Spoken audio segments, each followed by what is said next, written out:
زرع گل یا پولن سے ہونے والی الرجی کے شکار افراد کے لیے بہار جیسا خوش رنگ اور دلکش موسم بھی پھیکا ہوتا ہے، کیونکہ اس موسم کے آغاز سے ہی ہوا میں موجود پودوں اور درختوں کے پولن سانس کی بیماری کے علاوہ دیگر طبی پریشانیوں کا باعث بنتے ہیں۔ وفاقی دارالحکومت میں پولن الرجی کا شکار افراد کی تعداد دیگر علاقوں کی نسبت کہیں زیادہ ہے، اور ایک عام تاثر یہ پایا جاتا ہے کہ اسلام آباد میں جنگلی شہتوت کی کثیر تعداد اس کی وجہ ہے، مگر طبی ماہرین اس تاثر کو غلط قرار دیتے ہیں۔ بالخصوص درخت اور یہ جھاڑی، جنگلی جھاڑیاں وغیرہ، گھاس، ان کا پولن ہوا میں جاتا ہے اور میل ٹو فیمیل اس کی ٹرانسمیشن ہوتی ہے۔ اب کچھ پولن ایسے ہیں جن میں الرجی پیدا کرنے کی صلاحیت موجود ہوتی ہے، اور یہ بہت اربوں کروڑوں کی تعداد میں ایٹ اے ٹائم ہوا میں چھوڑے جاتے ہیں تاکہ میل ٹو فیمیل یہ جا سکیں۔ وہ والے پولن جب حساس انسانوں کی سانس کی نالی میں جاتے ہیں، ہر انسان کی نہیں، صرف وہ جس کو اس کے اندر الرجی ہونے کی صلاحیت ہے، اس کے اندر جب وہ پولن کے ذرات داخل ہوتے ہیں تو وہ جب اندر داخل ہوتے ہیں تو الرجی کے عمل کی وجہ سے ناک بہنا شروع ہوتا ہے، ناک میں خارش ہوتی ہے، خارش کے ساتھ چھینکیں آنا شروع ہوتی ہیں، اس کے ساتھ ساتھ چہرے پہ خارش، آنکھوں میں خارش، آنکھوں میں سرخی، اور اس کے علاوہ جب ناک سے ریشہ زیادہ بنتا ہے وہ گلے میں گرنا شروع ہوتا ہے، جسے ہم کیرا گرنا کہتے ہیں، گلے میں گرتا ہے، گلے میں خراش شروع ہو جاتی ہے۔ تو یہ تو الرجی کے ساتھ اس کی پولن کی علامات نظر آتی ہیں۔ لیکن جب یہ عمل ذرا سا زیادہ ہو جاتا ہے، اسی الرجی کی وجہ سے سانس کی نالی میں گھٹن ہونی شروع ہو جاتی ہے، اور سانس لینے میں دشواری، اور سانس سے سیٹی کی آوازیں آنا شروع ہوتی ہیں، اور یہ بالکل ایک دمے کی کیفیت بن جاتی ہے جس کو ہم پولن ایستھما کہتے ہیں۔ جنگلی شہتوت کو پولن الرجی کا بنیادی سبب سمجھے جانے کے بعد دارالحکومت کے ترقیاتی ادارے نے شہر سے ہزاروں کی تعداد میں ان درختوں کو تلف کیا۔ اس میں کلیریفائی کرنا چاہتا ہوں کہ اس کے علاوہ بھی کافی ہماری شرابز بشز ہیں، کچھ دوسرے ٹریز ہیں جو پولن کاز کرتے ہیں، اور اس کا حل یہ نہیں آسان تو یہ کہ ہم پورا ایریڈیکیٹ کر دیں، ختم کر دیں ایک گو میں، but which would be a terrible thing to do, because پورا شہر ہی آپ پھر اس کو بیرن کر دیں گے، اور وہ تو اس کا حل یہ ہے کہ ہم اس کو گریجول ایریڈیکیشن کر رہے ہیں۔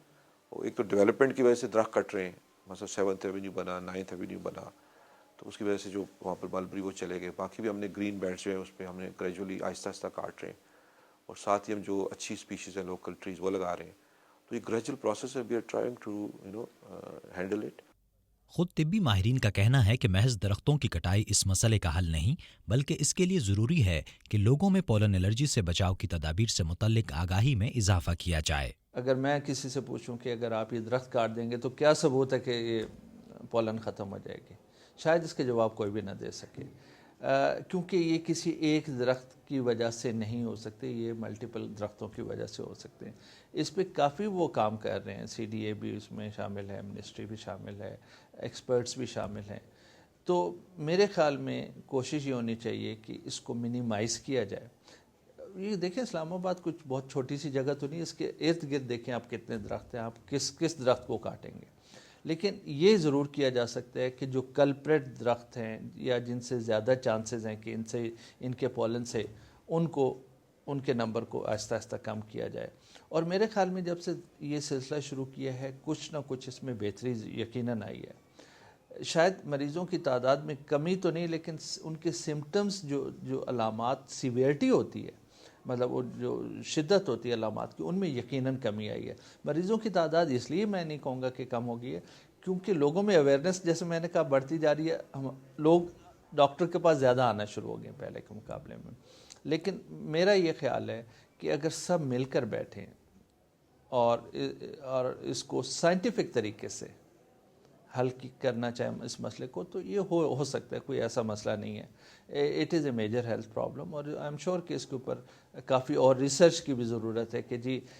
اس کو پولن کاؤنٹ کو کس طرح سے منیمائز کیا جائے۔ یہ سارے اقدامات اپنی جگہ، لیکن پولن الرجی سے متاثر ہونے والے افراد کا کہنا ہے کہ موسم بہار کے آغاز سے ہی ان کی صحت خراب رہنے لگتی ہے، اور پھر 1-2 ماہ تک معمولات زندگی بھی متاثر ہوتے ہیں۔ جیسے جی کہتے ہیں باہر کا میرے لیے بڑا پرابلم کرتا ہے یہ،